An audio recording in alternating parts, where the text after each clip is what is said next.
Sir मैंने school में attend नहीं किया था। Yes, sir. Even I didn't did it. कोई बात नहीं, डोंट वरी बाबा, इसमें फिर से अपन स्टार्ट करेंगे अच्छे तरीके से, टेंशन ना लो। जीना, तुमने जो क्वेश्चन भेजा है वो सारे क्वेश्चंस बेसिकली 2 से 3 या 4 लेक्चर के बाद So तुम्हें I was there in the till 2 lectures, sir. The third lecture I didn't attend. मैंने तेरा GPL. क्वेश्चन देखा, मैंने तेरा क्वेश्चन देखा है, वो क्वेश्चन इसी चैप्टर में आगे चल करके आता है, ठीक है। तो डोंट वरी अबाउट दैट, वो हो जाएगा, ठीक है। अगर तुझे अर्जेंट में जरूरत है तो फिर मैं अभी क्लास के बाद उसे लिख के सॉल्व करके भेज दूंगा, ठीक है। तो not to worry about that. Okay, so hello everyone and good evening to all of you. हम लोगों ने अभी तक में कॉम्प्लेक्स नंबर फिनिश कर लिया है, क्वाड्रेटिक इक्वेशन फिनिश कर लिया है, लॉग फिनिश कर लिया है, इनइक्वालिटीज फिनिश कर लिया है। अगला जो चैप्टर है, the most important chapter, sequence and series. Calculation अच्छा खासा होता है यहाँ पर, और कैलकुलेशन को सुधारा यही से जा सकता है, ठीक है। So let's start the topic sequence and series. तो इसमें सबसे पहला जो टर्म होता है वो सब पर बात करेंगे। फर्स्ट टर्म इज सीक्वेंस, ठीक है। नाम पर ही आते हैं सीक्वेंस एंड सीरीज, और कभी कभी इसको प्रोग्रेशन भी बोला जाता है। तो सीक्वेंस का मतलब क्या होता है? सीक्वेंस का मतलब होता है कि set of elements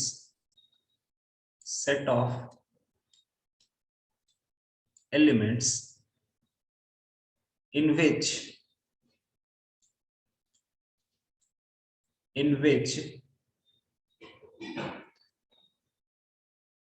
the elements, या ऐसे शॉर्ट में लिख लो, the set of elements in which nth term cannot be mathematically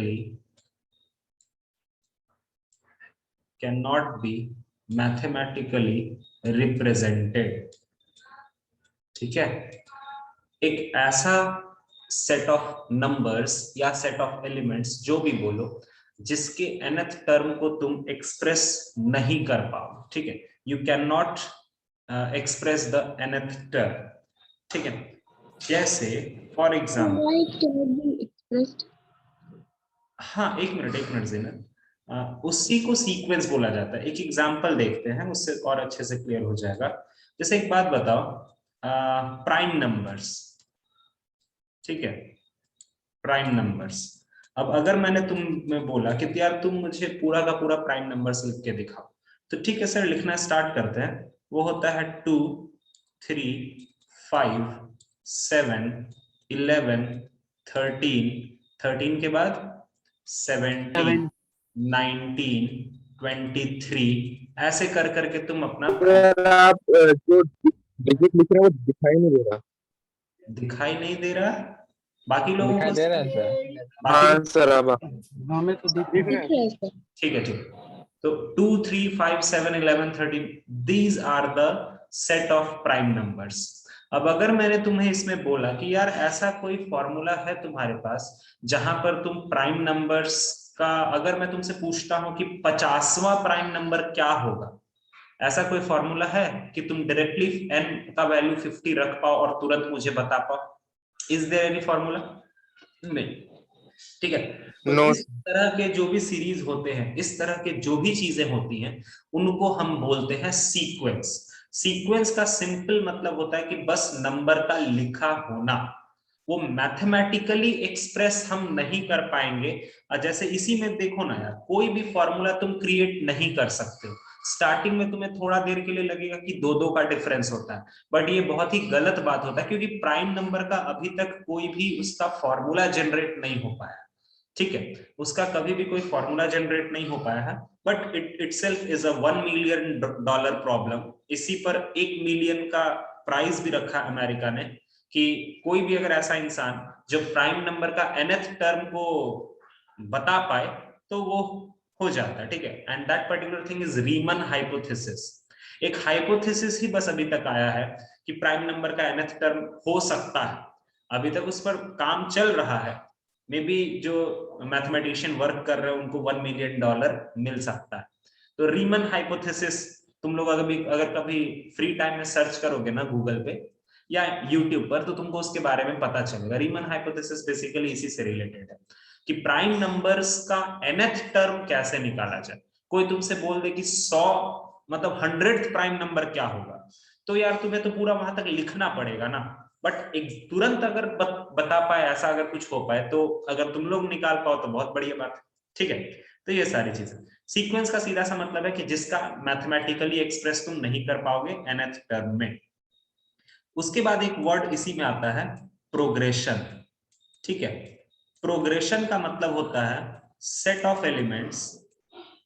progression का मतलब होता है set of elements in which nth term can be mathematically represented। इसमें हम nth टर्म को मैथमेटिकली रिप्रेजेंट कर सकते हैं। ठीक है, मैथमेटिकली रिप्रेजेंटेड, वैसा कोई भी पैटर्न, वैसा कोई भी सेट ऑफ एलिमेंट्स जिसमें nth टर्म का कोई अच्छा खासा फॉर्मूला हो, उसको बोला जाता है प्रोग्रेशन। ठीक है, एक बहुत ही बेहतरीन एग्जांपल यहां पर हम लेंगे, जैसे odd numbers.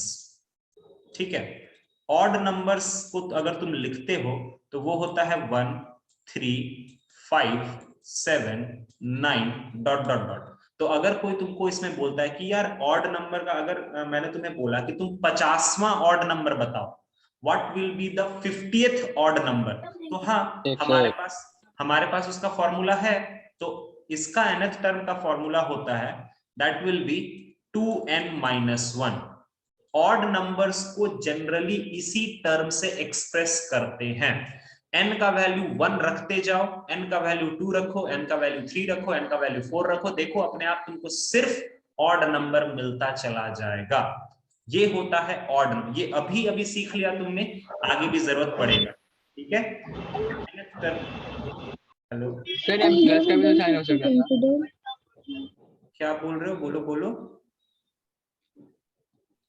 So here we don't have to see the first term, the common difference, to वो सब calculating the last देखो जीनत, एक चीज बताता हूँ, वो चीज जो तू बोल रही है ना, वो डेफिनेटली यहाँ पर देखेंगे, और ये एक एपी ही बनेगा बेटा, ये एपी है ना, है कि नहीं? Yes. हाँ, तो डेफिनेटली वो एक और वहीं से सारी चीजें निकल के आती हैं। बट जब मैं स्टार्ट कर रहा हूँ चैप्टर को, तो अभी मैंने तुम्हें एपी के बारे में एक तरह से समझ के रखो कि कुछ भी नहीं बताया।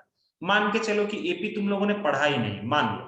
ठीक है, अब यहां से स्टार्ट लेते हैं। वो तो मुझे भी पता है कि ये अरिथमेटिक प्रोग्रेशन है जिसका फर्स्ट टर्म 1 है, कॉमन डिफरेंस 2 है, ये तो थोड़ी देर के बाद आ ही जाएगा। बस मैं ये समझाना चाह रहा हूं कि प्रोग्रेशन का मतलब क्या होता है। ठीक है, ओके। ऑड नंबर्स के बाद एक और हमारे पास होता है इवन नंबर्स। तो इवन नंबर्स अगर मैं लिखता हूं तो वो हमारा होता है 2 4 6 8 डॉट डॉट डॉट। और अगर इवन नंबर का जनरल टर्म जानना है तो वो होता है 2n। n का वैल्यू रखते जाओ, इवन नंबर तुम्हारा आता जाएगा। ठीक है, तो यहां पर दो बातें बहुत महत्वपूर्ण है। सीक्वेंस का अलग मतलब होता है, प्रोग्रेशन का अलग मतलब होता है। सीक्वेंस में हमें nth टर्म का कोई भी फॉर्मूला नहीं मिलता है, लेकिन प्रोग्रेशन में हमें nth टर्म का अच्छा खासा फॉर्मूला मिलता है। दैट इज द रीजन कि भविष्य में जो भी चीजें तुम पढ़ोगे, arithmetic progression, geometric progression, harmonic progression, वो सब प्रोग्रेशन वर्ड से डिनोटेड होते हैं। कभी भी तुमने अरिथमेटिक सीक्वेंस नहीं सुना होगा, कभी भी तुमने ज्योमेट्रिक सीक्वेंस नहीं सुना होगा, क्योंकि ये सभी एपी, जीपी, एचपी, एजीपी, ये सब का अपना एक खुद का फॉर्मूला होता है nth टर्म का। दैट इज द रीजन कि उसके नाम के आगे प्रोग्रेशन लगता है। ठीक है, तीसरा चीज, एक और टर्म हम यहां पर डिराइव बता देते हैं, सीरीज। सीरीज का मतलब क्या होता है? सीरीज का सिंपल मतलब होता है sum of n elements, sum of n elements of sequence या फिर प्रोग्रेशन। सीरीज का कोई बहुत बड़ा बात नहीं होता है। सिंपली अगर मान लो तुम्हारे कोई सीक्वेंस के या किसी प्रोग्रेशन के टर्म्स हैं a1 a2 a3 a4 a5 dot dot dot, तो उसको अगर तुम ऐसे लिख देते हो ना, a1 plus a2 plus a3 plus a4 plus dot dot dot, ये तुम्हारा क्या कहलाएगा? सीरीज कहलाएगा। ये 3 बातें तो सबको मतलब उसके वैल्यू को प्लस करेंगे। हाँ मतलब उन सब का सम भाई, उन सब का सम, ठीक है ना, जितने भी टर्म्स है ना बात भाई उसमें उन सभी का सम हो जाएगा। प्लस साइन से अगर वो कनेक्टेड है तो उनको Yes, एक sir. नाम दे दिया जाता है, that is series. Got it everybody? ये 3 चीजें Yes, सबके sir. दिमाग में चली गई आराम से। छोटी चीजें हैं बट बहुत ही किफायती चीजें हैं। ठीक, किसी से भी पूछोगे कि Yes, sir. सीक्वेंस और सर प्रोग्रेशन में सीक्वेंस फर्क का क्या सीरीज होता है? होगा? हाँ बोलो। सर सीक्वेंस का सीरीज हो पाएगा? हर एक चीज का सीरीज होता है। अब हाँ, ये कभी दिमाग में मत लाना कि सर सीक्वेंस का nth टर्म नहीं हो पाता है तो उसका सीरीज बन ही नहीं पाएगा। नहीं, ऐसा नहीं होता। सीरीज का सिंपल मतलब है कि तुम्हारे पास मोतियां पड़ी हुई हैं और तुम उन मोती को एक धागा में पिरो दे रहे हो। बस समझ में आ गया मैं क्या कहना चाह रहा हूं? समझ में आया? Yes Yes, sir, sir. एकदम। Yes, sir. बस उसको तुम कनेक्ट कर दे रहे हो, एक रिश्ता बना दे रहे हो उनके बीच में और कनेक्ट कर दे रहे हो, बस और कुछ भी नहीं। तो वो चाहे सीक्वेंस का हो चाहे प्रोग्रेशन का, कोई फर्क नहीं पड़ता। अब हम सबसे पहले ये बता देते हैं कि इस चैप्टर में हमें क्या क्या पढ़ना है। ठीक है, सबसे पहले मैं तुम्हें आज पूरा का पूरा एबी पढ़ा दूंगा। ठीक है, सिर्फ थ्योरी पार्ट, क्वेश्चन अगले क्लास में ले लेंगे। उसके बाद मैं जीपी पढ़ाऊंगा बहुत अच्छे से, क्योंकि जीपी तुम लोगों के लिए कंप्लीटली नया है। उसके बाद एचपी पढ़ाएंगे। ठीक है, उसके बाद हम लोग पढ़ेंगे इसमें एजीपी। सर एचपी क्या होता है सर? अच्छा, ये सबका लिखना भी पड़ेगा क्या मुझे? देखो Sir, कंप्यूटर harmonic progression. हाँ, इसको इसको बोलते हैं अरिथमेटिक प्रोग्रेशन। इसको बोलते हैं अरिथमेटिक प्रोग्रेशन। शॉर्ट में लिखते हैं थोड़ा सा, ठीक है? बाकी सब पता है सर, बस एचपी नहीं पता है। ठीक है भाई, And don't so I worry don't यार। know what is AGP. हाँ हाँ बाबा, रुक जा जीना। Geometric progression. एचपी का मतलब होता है हार्मोनिक प्रोग्रेशन। ये तुम लोगों के सिलेबस में नहीं था बट यहाँ पर तुम्हें एक्स्ट्रा पढ़ना है। एजीपी एक बहुत ही बेसिक लेवल पे था बट यहाँ पर बहुत ही ब्रॉड लेवल पे पढ़ना है। इसको बोला जाता है अरिथमेटिको ज्योमेट्रिक प्रोग्रेशन। ठीक है, उसके बाद एक बड़ा इंटरेस्टिंग चीज पढ़ते हैं, that is method of difference. Method of difference. और लास्टली मेथड ऑफ डिफरेंस में इसके बाद यहां पर आता है मिसलेनियस सीरीज। Miscellaneous series. और लास्टली जो सबसे फेवरेट पार्ट है मेरा, that is reciprocal series. Reciprocal series मेरा ही नहीं, जेई का भी बहुत फेवरेट रह चुका है ये। तो ये चीज है, ये This is a huge chapter. Chapter नहीं है जीनत, ये चैप्टर नहीं होगा, ये सीक्वेंस एंड सीरीज के अंदर इतने सारी चीजों को पढ़ना है। ठीक है, ओके? Okay. तो अपन स्टार्ट करते हैं, उस जगह से स्टार्ट करते हैं जहां पर तुम्हें थोड़ा सा कमांड है चैप्टर का, दैट इज अरिथमेटिक प्रोग्रेशन। थोड़ा सा स्पीड बरकरार रखेंगे क्योंकि सर अरिथमेटिक। एक मिनट से कॉपी कर लेना दीजिए सर। हाँ, इसको नोट डाउन कर लो। और ये मत सोचना कि मैं तुम्हें पीडीएफ नहीं दूंगा। मैं पहले ही बता देता हूं, तुम्हें सभी चीजों का पीडीएफ मिल जाएगा बट मुझे थोड़ा टाइम देना, क्योंकि मैं अपना पीडीएफ चाहता हूं कि एक ही जगह पर सारा कुछ रहे। तो तोड़ तोड़ के मैं पीडीएफ नहीं देना चाहता, मुझे भी अच्छा नहीं लगता। मैं चाहता हूं कि पूरा एक पीडीएफ में पूरा सीक्वेंस एंड सीरीज मौजूद रहे, 10 MB का रहे, 12 MB का रहे, जो रहे, बट पूरा एक जगह पर मौजूद है। वीडियोस तुम्हें मिलते रहेंगे बट पीडीएफ के लिए तुम्हें थोड़ा वेट करना पड़ेगा। ठीक है ना? सब लोगों को कोई दिक्कत तो नहीं होगा? Yes, sir. No, sir. ठीक है। सर MISC सीरीज का मतलब क्या होता है? किसका किसका, कहाँ? सर वो लास्ट से सेकंड। वो मिसलेनियस मैंने शॉर्ट में लिखा है भाई, मैंने उसको शॉर्ट में लिखा, मिसलेनियस सीरीज। ठीक है, उसका So what तो does it उससे mean? पहले क्या है सर, वो मेथड ऑफ डिफरेंस, वो भी मैंने शॉर्ट में लिखा, method of difference. AP, GP, HP, AGP, method of difference, miscellaneous series और last but not the least reciprocal series. इतना सारा चीज हमें पढ़ना है और बहुत ही मजेदार Sir, चैप्टर। बोलो। sir, in miscellaneous series, we will study all the series together. नहीं, मिसलेनियस सीरीज में एक्चुअली एक क्या होता है कि बहुत ही गंदा सा सीरीज दिया रहता है, बहुत ही गंदा टाइप का। तुम जेई के क्वेश्चंस उठाओगे ना तो तुम्हें क्वेश्चन वहीं से मिलेंगे, तुम कभी देखना पीछे प्रीवियस ईयर क्वेश्चंस को, बहुत ही गंदा टाइप का, बहुत बड़ा बड़ा सीरीज दिया रहता है। उन सीरीज को पहचानना पड़ता है और फिर उसके बाद थोड़ा सा उसमें काम करना रहता है। ठीक है, कॉम्बिनेशन तो तीनों का रहता है बट थोड़ा सा उसमें और काम कर रहता है। ठीक है, तो बड़ा इंटरेस्टिंग चीज है। अभी पहले थोड़ा आगे तो बढ़ता हूं मैं, ठीक है। एंडिंग का इसका बड़ा इंटरेस्टिंग है, स्टार्टिंग तो बहुत सारी चीजें तुम लोगों ने पढ़ रखी है। So let's start the topic from arithmetic progression.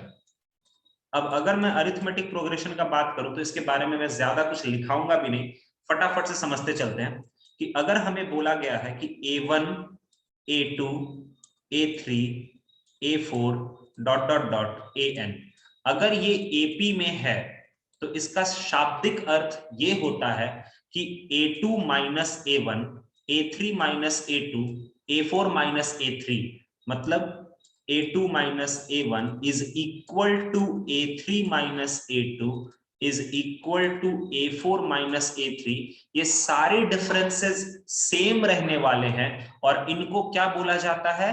Common difference बोला जाता है। ठीक है, एक एपी का मैं चाहता तो मैं इसको लंबा स्टेटमेंट में लिखा सकता था, बट मैं वो सब नहीं करूंगा क्योंकि ये चीजें तुम्हें पता है। बाद वाला टर्म माइनस पहले वाला टर्म, इस पर थोड़ा ध्यान देना। बाद वाला टर्म माइनस पहले वाला टर्म, तभी वो कॉमन डिफरेंस में काउंट होता है। बहुत से बच्चे हड़बड़ में क्या कर देते हैं, पहले वाला टर्म माइनस बाद वाला टर्म। नहीं, हमेशा बाद वाला टर्म माइनस पहले वाला टर्म ही कॉमन डिफरेंस कहलाएगा। ठीक है, even if it is seen as negative, the common difference. हाँ, एकदम एकदम। कॉमन डिफरेंस निगेटिव आ सकता है, कॉमन डिफरेंस कांस्टेंट आ सकता है, कॉमन डिफरेंस जीरो आ सकता है, कोई फर्क नहीं पड़ता, लेकिन हमेशा बाद वाला टर्म माइनस पहले वाला टर्म। ठीक है, if you want to take it in English, differences between succeeding term and preceding term. ठीक है, ओके। सो नेक्स्ट चीज है, इसके टर्म्स को हम लिखते कैसे हैं। जनरल टर्म हमारा क्या रहता है एपी में, तो आई थिंक ये सबको को पता होगा। एक एपी का जो जनरल टर्म क्रिएट करते हैं वो होता है ए, फिर होता है ए प्लस डी, फिर होता है ए प्लस 2d, फिर होता है ए प्लस 3d, और इसी तरह से हमारा ये चलता चला जाता है। तो अब अगर जनरल टर्म हम एक एपी का लिख सकते हैं तो डेफिनेटली हमें nth टर्म ऑफ एपी भी पता होगा, और आई थिंक ये सबको पता होगा। ये होता है a plus n minus 1 into D के बराबर, ये सबको को पता होता है। और इसमें a का क्या मतलब होता है, उसका मतलब होता है फर्स्ट टर्म। ठीक है, d का क्या मतलब होता है, उसका मतलब होता है कॉमन डिफरेंस, और n का मतलब क्या होता है, नंबर ऑफ टर्म्स। ठीक है, थोड़ा सा ये फॉर्मूला हटाते हैं। अगर मान लो किसी एपी का तुम्हें पांचवा टर्म लिखना पड़ेगा, डायरेक्ट क्या लिखोगे, पांचवा टर्म को क्या लिखोगे, A plus 4D। A plus 4D। 20वां टर्म को क्या लिखोगे, A प्लस 90। फॉर्मूला वगैरह हटाओ, सीधा सीधी शॉर्ट में निपटाओ। ठीक है, उसके बाद क्या लिखेंगे, 25वां टर्म को A प्लस 24D। क्लियर हो गया ये चीज? ठीक है, उसके हाँ बोलो बेटा। So in general term, why we are writing it as a comma a plus d comma a क्योंकि plus एक एपी का ना, एक एपी का जनरल टर्म उस तरह से चलता है। एक एपी को अगर चलाना होगा तो वहां पर वैसे ही टर्म हम लेते हैं, ए प्लस डी, ए प्लस 2d, वैसे करके टर्म्स ले सकते हैं, ये उसका मतलब होता है। Okay. अब तू खुद भी देखना, अगर मान ले तूने n का वैल्यू 2 रखा, मान ले तूने फॉर्मूला में n का वैल्यू 2 रखा, तो a प्लस डी ही तो क्रिएट होगा ना। देख तो ध्यान से, Yes, sir. 3 रखा तो a प्लस 2d क्रिएट होगा। तो बस उसका एक जनरल टर्म है और वैसा कुछ So बड़ा that बात। is actually the formula. हाँ, फॉर्मूला नहीं बेटा, उसका एक टर्म है। तुझे nth टर्म का फॉर्मूला दिमाग में रखना है बस, वो तो आराम से बैठ ही जाएगा तुम्हारे दिमाग में। अच्छा सर, D क्या है यहाँ पे? डी का मतलब होता है कॉमन डिफरेंस। सीडी मैंने शॉर्ट में लिखा हूं, अच्छा चलो भाई मैं लिख देता हूं, इसको बोलते हैं कॉमन डिफरेंस।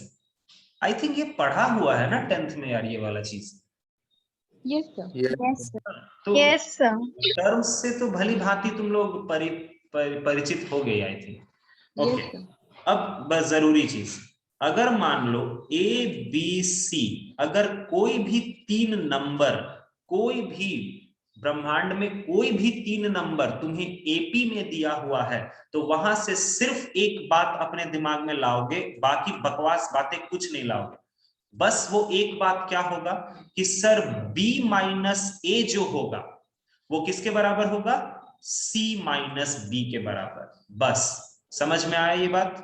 अब इसके बाद हम अगर b वाले को एक तरफ ले जाएंगे तब बनेगा 2b is equal to a plus C. बाकी कोई बकवास बातें नहीं होती है। इस पर जेईई मेंस में इस बार भी बहुत बार सवाल पूछ चुका है, ठीक है, मैं भी दूंगा तुम्हें, टेंशन ना लो। कोई भी 3 टर्म अगर एपी में होता है तो बाद वाला टर्म माइनस पहले वाला टर्म इक्वल टू बाद वाला टर्म माइनस पहले वाला टर्म, बस बात खत्म। Got it? So this is actually the common difference. हाँ बेटा, यस, कॉमन डिफरेंस हर जगह पर सेम होता है ना। एपी में क्या होता है कि common difference is same everywhere, so you can write b minus a, it is also equal to common difference, and c minus b, it is also equal to common difference, so we can equate both the things, right? Yes. Okay, next, इसमें अगर मान लो हमारा d का value greater than 0 हुआ तो AP जो बनेगा वो हमारा इंक्रीजिंग एपी बनता है, ठीक है। सबका एग्जांपल मैं नीचे लिखूंगा। अगर d का वैल्यू इक्वल टू 0 हुआ, बहुत से लोगों को लगता है सर d का वैल्यू 0 इक्वल नहीं हो सकता क्या? अबे हो सकता है, तब भी एपी कहलाएगा। अगर d का वैल्यू 0 हुआ तब एपी को हम क्या नाम दे देंगे? Constant AP. दिखा रहे हैं, एग्जांपल दिखा रहे हैं, रुक जाओ। और अगर d का वैल्यू लेस देन 0 हुआ तब जो एपी फॉर्मेशन होगा वो होगा डिक्रीजिंग एपी। मैंने शॉर्ट में लिखा है, एरो ऊपर दे दिया है मतलब इंक्रीजिंग, एरो नीचे दे दिया है मतलब डिक्रीजिंग, ठीक है। अब d ग्रेटर देन, जैसे इसका एग्जांपल एक पकड़ लेते हैं, जैसे मान लो 2 4 6 8 10। अगर मैं बोलूं कि क्या ये चीजें एपी में है क्या, बताओ तो जल्दी से। एपी में है? Yes, sir. अगर ये एपी में है, इसका जरा कॉमन डिफरेंस बता सकते हो क्या, कितना है? 2 2 है। तो अगर तुम्हारा कॉमन डिफरेंस 0 से बड़ा है तो देखो एपी तुम्हारा बढ़ता जा रहा है ना, 2 4 6 8 10 12 बढ़ता जा रहा है कि नहीं? Yes, sir. अच्छा, अगर मान लो मैंने एक ऐसा दे दिया, फॉर एग्जांपल 2 2 2 2 2, ये भी एक एपी है, ठीक है। ऐसा नहीं है कि ये हाँ AP, sir. This is also an AP where the common difference is 0, ठीक है। 0 हो सकता है कॉमन डिफरेंस, और जहां कॉमन डिफरेंस 0 होता है उस एपी को क्या बोलते हैं? कांस्टेंट एपी बोलते हैं। नेक्स्ट, d लेस देन 0 का तुम पहला वाला ही एग्जांपल को पलट लेते हैं ना यार, क्या दिक्कत है? 10 8 6 4 2। बताओ बच्चा लोग, इस वाले एपी में कॉमन डिफरेंस कितना है? -2 -2 का। तो जब भी कॉमन डिफरेंस निगेटिव आ रहा है मतलब वो एपी तुम खुद भी देख सकते हो कि वो घटता हुआ चला जाएगा। समझ में आ गया? एकदम ध्यान से। Yes Yes, sir. ठीक, Yes, sir. ओके। उसके बाद हमारे पास कुछ और भी जरूरी चीजें आती, जैसे अब हमने nth term sir. Of AP, हाँ बोलो। सर बट एक जो कांस्टेंट एपी होगा उसका तो कुछ फायदा हुआ नहीं, वो तो मतलब इंक्रीज हाँ भी वो नहीं कर रहा, हाँ डिक्रीज। ठीक है, वो फायदा होता नहीं, बट अब बताने का मन किया तो मैंने बता दिया, बस और क्या। ठीक है, उसको कोई फायदा तो होता नहीं है, बट ठीक है ना यार, क्या दिक्कत है, चलता है ना, यस अपन एक एपी की तरह उसको ले सकते हैं, क्या दिक्कत है। अच्छा, उसके बाद देखो सम ऑफ, हमने nth टर्म पढ़ लिया। nth टर्म का फॉर्मूला क्या होता है? tn is equals to a plus n minus 1 into D, ठीक है। उसके बाद सम का भी बात कर लेते हैं, तो sum of nth term of AP, इसके पीछे ना बड़ा एक दिलचस्प कहानी। आज से बहुत साल पहले एक स्टूडेंट हुआ करता था, ठीक है, और वो स्टूडेंट बड़ा बदमाश था। तो उस स्टूडेंट को उसके टीचर ने बोला कि मतलब उसके टीचर ने सबक सिखाने के लिए उसको बोला कि एक काम करो, तुम बोर्ड पर आओ और तुम मुझे 1 से लेकर के 100 तक का सम पता करके बताओ। क्या बोला उसने? टीचर ने उसको पनिशमेंट दिया कि 1 से लेकर के 100 तक का सम पता करके बताओ। और उस वक्त ये सारी चीजें इवॉल्व नहीं थी, ये सब कुछ भी नहीं था, ठीक है। ये मत सोचना कि उस बच्चे ने एपी का फॉर्मूला लगा दिया तो बन गया, ऐसा कुछ नहीं था। एक्चुअली इस बच्चे के कारण ही ये सारी चीजें हम लोग पढ़ रहे हैं। तो उस बच्चे को बोला गया कि तुम मुझे 1 से लेकर के 100 तक का सम बताओ। तो और वो टीचर थोड़ी देर के लिए बाहर चला गया। तो अब क्या होता है ना कि जब वो थोड़ी देर के बाद बाहर आता है, मतलब वापस आता है वो टीचर, तो वो बच्चा उसको आंसर बता देता है। तो ऐसा उस बच्चे ने क्या किया, उस बच्चे ने थोड़ा सा इंटरेस्टिंग काम किया कि सर आपने हमें बोला था कि 1 + 2 + 3 + 4 + ... +99 + 100 ये बताने आपने बोला था। उस बच्चे ने दिमाग लगाया, उस बच्चे ने क्या करा, भले ही बदमाश था बट बड़ा तेज था, उस बच्चे ने इसी सीरीज को, सेम यही सीरीज को उल्टे तरीके से लिख दिया। फिर से उस बच्चे ने इसी सीरीज को उल्टे तरीके से लिख दिया। चलो हम लोग भी लिख देते हैं, यहां पर 2, यहां पर 1, और उसने क्या करा कि दोनों को ऐड कर दिया, दोनों सीरीज को ऐड कर दिया। ठीक, तो इधर तुम्हारा बन गया 2s, इधर कितना बन जाएगा 101 होगा क्या, फिर 101, फिर 101, ऐसे करते करते 101 101, सही है क्या, देखो तो सही है। Yes sir. और फिर Yes. उसने थोड़ा सा और अपना दिमाग लगाया। तुम लोग भी बताओ 101 जो है वो कितना बार ऐड हो रहा होगा, 100। 100 बार। 100. सिंपल सा सर लॉजिक। 100। हाँ, अगर तुम 1 को 5 बार ऐड करते हो तो उसका आंसर क्या आता है, 5 आता है। Yes sir. मतलब 1 × 5 करते हो ना भाई, 1 × 5 करते हो ना भाई। हाँ सर। तो 101 को उसने 100 बार किया, उसने इसको जोड़ा नहीं, उसने प्लस को तो कभी प्रेफरेंस दिया ही नहीं, उसने इसको क्या कर दिया, इस तरह का कर दिया, और s का वैल्यू उसने फट से बता दिया 50-50। ऑडियो ऑफ कर दो जिसका भी ऑडियो ऑन, 50-50। और तुम लोग भी आने वाले भविष्य में ये चीज याद रखना कि पहला 100 टर्म का समेशन क्या होता है, 50-50। ठीक है, 50-50 करके देखना, एकदम यही आता है। और इसको हो सके तो रट जाओ, टाइम बचेगा तुम्हारा। ठीक है, पहला 100 टर्म का सम मतलब 1 2 3 4 5 6 अप टू 100 50-50 ही होता है, एकदम 50-50 होता है। ठीक है, चलिए, तो इससे आप हमें क्या सिखाना चाह रहे हैं सर, इससे मैं तुम्हें ये, और इस बच्चे का नाम तो सुनो, क्या था, इस बच्चे का नाम था कार्ल फ्रेडरिक, फ्रेडरिक कार्ल, कराल नहीं भे, कार्ल, फ्रेडरिक कार्ल गॉस। ठीक है, और इसी बच्चे ने भविष्य में जब ये बड़ा हो गया तो इसने गॉस थ्योरम दिया था, जो कि मैग्नेटिक फील्ड का थ्योरम था।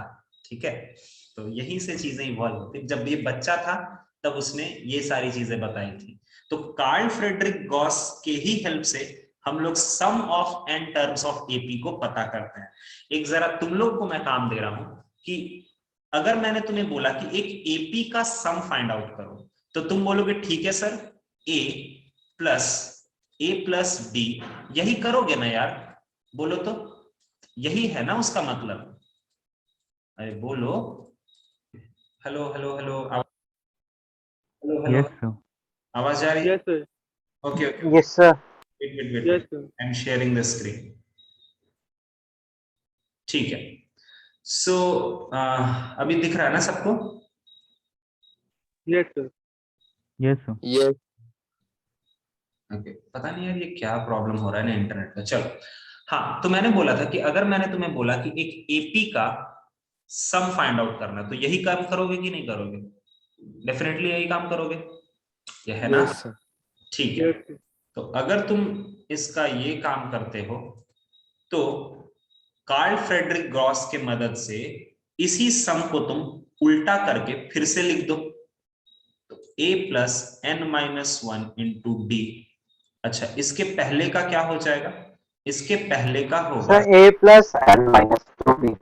वेरी गुड, वेरी गुड, चलो बहुत बढ़िया, सीधा आगे चल जाते हैं भाई, सीधा आगे चल जाते हैं। लास्ट में क्या हो जाएगा, a हो जाएगा, और इसको तुम पूरा का पूरा ऐड कर दो, इधर कितना आ जाएगा, 2s आ जाएगा ना। जरा बताओ ये वाला कितना देगा, जल्दी बताओ, 2a + n - 1 × d। n - 1 × d। Yes ठीक है, सही है। और थोड़ा आराम से अगर इसको सॉल्व करोगे तो मुझे पक्का यकीन है कि ये भी यही देगा, 2a plus n minus 1 into D. देख लो, थोड़ा ध्यान से देखना। बोलोगे सर n माइनस 1 कैसे दे रहा है ना? Hello, yes sir. Yes. समझ गए ना? वो d जो ऊपर में है वो नीचे के -2d से कटेगा, समझ रहे हो? Yes.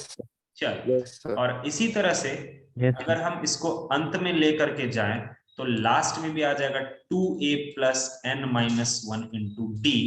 अब अगर तुम देखो तो ये टर्म कितना बार आ रहा होगा? n बार। कितने टर्म्स का एडिशन है? n टर्म्स का एन टर्म्स का। n बार आ रहा होगा, तो हम and n और यहां पर लिख सकते हैं 2a plus n minus 1 into D. अब ये n बार अगर ऐड हो रहा है तो n इंटू वो वाला टर्म होगा ना, तो आई थिंक तुम्हारा अब s का फॉर्मूला अब तुम्हें समझ आ गया होगा कि ये आता कैसे। n/2 ये हो गया 2a plus n minus 1 into D, और यही फॉर्मूला तुम लोगों को याद रहता है, पता है ना? यही वाला फॉर्मूला होता है ना? बोलो। Sir, हाँ, n sir. minus yes sir. ठीक है, तो इसके पीछे ये Yes, कहानी था। इसके पीछे का कहानी ये था, कार्ल फ्रेडरिक गॉस का कहानी था। ठीक है, चलो आगे बढ़ते हैं। तो इसमें ज्यादा कुछ बातें नहीं जो करेंगे। वो sir, n minus 1 कैसे है sir? ये समझ नहीं आया। कहां पर n-1 बताओ? सर फॉर्मूला में, ये ऊपर वाले में a plus n minus 1 into D last में। ये एक मिनट, ये पहला टर्म, ये दूसरा टर्म, ये तीसरा टर्म, ये चौथा टर्म, तो ये nth टर्म है ना भाई। nth टर्म को तुम क्या लिख सकते हो? लिख सकते हैं ना a plus n minus 1 into D. यही तो बात है, समझे? Sir, why we wrote the second last term as a plus n minus 2d? क्योंकि देखो जीना, जरा एक बात बता, चल छोड़ा ना, nth टर्म को हम लोग क्या लिखते हैं? a plus n minus 1 into D लिखते हैं ना nth टर्म को। पहले वो बच्चा मुझे ये बताए कि ये उसको समझ में आ गया nth टर्म को हमने वो लिखा है जो अभी मेरे से पूछा था? नो सर, नहीं समझ में आया? No sir, a plus n D होना चाहिए ना। नहीं, अरे कैसे, ऐसे कैसे यार, ये क्या गलती कर रहे हो? ए तो पहला ही टर्म हो गया ना, तो उसके बाद के n-1 टर्म्स का कोई तो बात ही करेंगे। नहीं होता है ना हमें भाई। लास्ट से तो एक कम टर्म्स लेना होगा ना। अरे यार, इतना क्या कंफ्यूजन है? nth टर्म का फॉर्मूला ऑलरेडी यहां लिखाया मैंने कि किसी भी का nth टर्म वही होता है, तो फिर a प्लस एन डी का तो बात ही नहीं आता ना भाई, समझ रहे हो? हाँ Clear? सर। तो एन डी का बात नहीं आता, ये कंफ्यूजन मत पालना कि nth टर्म का formula a plus n D होता है, नहीं, a plus n minus 1 into D होता है। अब आते हैं जीनत पे। वो बोल रही है कि सर आपने जब इसको रिवर्स में लिखा तो पहला टर्म चलिए ठीक है, आपको ये कैसे पता चला कि ये दूसरा टर्म होगा? तो देखो बेटा, ये हमारा nth टर्म था, ठीक है, उसके पहले वाला टर्म क्या लिखेंगे यार? ऐसा लिखेंगे क्या? देखो तो tn-1। Yes, sir. और tn-1 को हम कैसे सजा सकते हैं? a plus n minus. n नहीं रुको, a plus n-1 -1 into D. समझ में आया? Yes, sir.